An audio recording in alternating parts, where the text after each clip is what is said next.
नमस्कार सर। नमस्कार सर। क्या नाम है आपका? मेरा नाम जमन सिंह है, भारद्वाज गोत्र है मेरा। कहाँ से आए हैं आप? मैं उत्तराखंड अल्मोड़ा से। सर, संत रामपाल जी महाराज से आपने नाम दीक्षा कब ली? मैंने 11/12/2013 को मैं संत रामपाल जी महाराज के चरणों में गया और 2013 को मैंने नामदान लिया। संत रामपाल जी महाराज से नाम दीक्षा लेने से पहले आप क्या भक्ति साधनाएं करते थे? मैं सर हमारे उत्तराखंड में हर देवी देवता सब कुछ है, मैं सभी को मानता था। बकरों का बलिदान करना, वल्ला पल्ला, मतलब जो 33 कोटि देवता है हम सभी को पूजते थे। कोई एक देवता पर आधारित नहीं थे, हम सभी देवताओं को मानते थे। देवी देवताओं की भक्ति करने से आपको क्या क्या लाभ हुए? भगत जी, अब हम चलते जो हमारी परंपरा चली थी वो चली ही थी। हम भूत से लेके देवताओं को सभी को मानते थे। तो अब जो चला था वो कोई ऐसा खास वो नहीं था। मेरी भी तबीयत ख़राब थी, मेरी माताजी की भी तबीयत ख़राब थी कि जो बहुत ज़्यादा सीरियस थी। तो ऐसा कोई लाभ वो नहीं हुआ मेरे को। एक दिन मैं टीवी देख रहा था तो टीवी चैनल में ऐसे ही अचानक संत रामपाल जी महाराज जी का सत्संग आ रहा था। तो मैंने वो सुना कि ब्रह्मा विष्णु महेश के माता पिता कौन हैं। तो उस दिन तो सर मैंने बंद कर दिया कि क्या बकवास कर रहे हैं। तो बाद में करीब एक हफ्ते बाद फिर मेरे को याद आई कि भाई ऐसे क्या इन्होंने बताया, क्या है, मैं सुनूं इसको। तो अचानक ही उस दिन संत रामपाल जी महाराज जी का फिर सत्संग आया। फिर मैंने सुना। एक वो चैनल के नीचे एक पट्टी टाइप की आ रही थी, उसमें नंबर दिए थे। मैंने उसमें SMS किया तो एक ज्ञान गंगा की किताब मेरे घर में आ गई डाक द्वारा। तो वह पढ़ी मैंने। अब दिल तो मजबूत हो गया कि ऐसा करिश्मा अगर हो रहा है तो क्या पता मेरी माताजी भी बच जाएं और मेरे भी रोग अच्छा हो जाए। तो ये अचानक हमारे यहाँ ये जल निगम अल्मोड़ा में एक टेंटल था हमारी ग्राम सभा का पेयजल का। तो वहाँ जिस दिन था मेरे को पता नहीं था, लेकिन किसी ने यहाँ से फ़ोन किया। मैं प्रधान था गांव में, तो कि प्रधान जी आपके यहाँ ये टेंटल है, आपको पता नहीं है?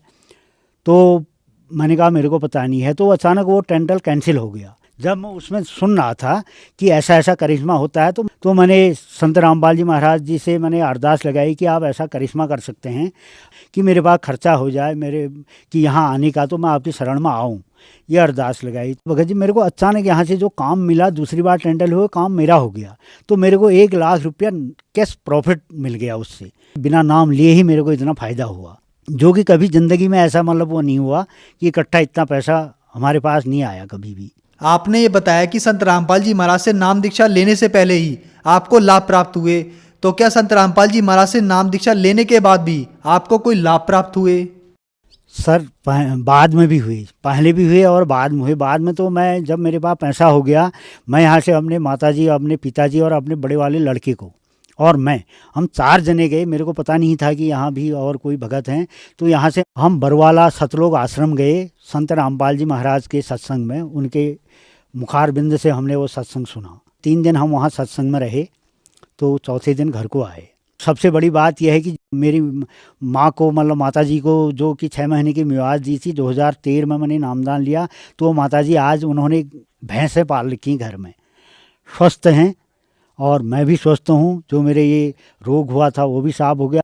मैंने दिल्ली में 10 साल ऑटो चलाया कि ड्राइवरी की। तो उसमें मैं बुरी लत में दारू पीना, ये भांग, तंबाकू, सुरती, वल्ला पल्ला पूरे विकारों से था।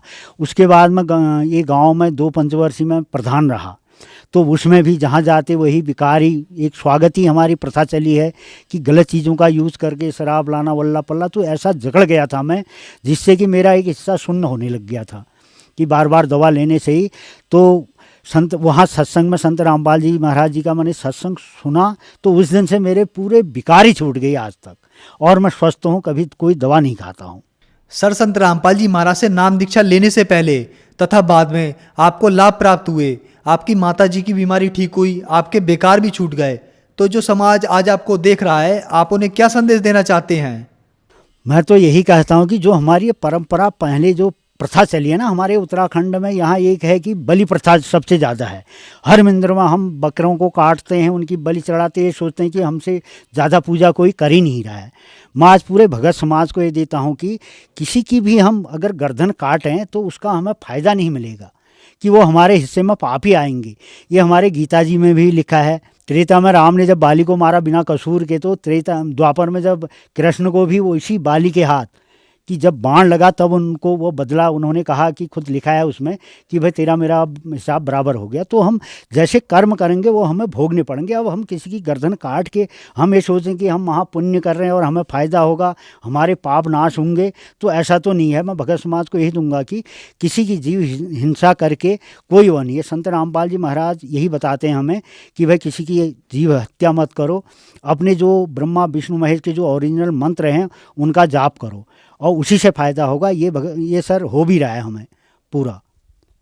सर, संत रामपाल जी महाराज से नाम दीक्षा लेने के लिए क्या करना होगा?